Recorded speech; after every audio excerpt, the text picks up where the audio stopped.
التائبون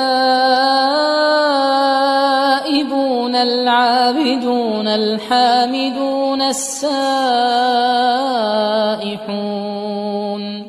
السائحون الراكعون الساجدون الآمرون بالمعروف والناهون عن المنكر والحافظون لحدود الله وبشر المؤمنين. ما كان للنبي والذين آمنوا أن يستغفروا للمشركين ولو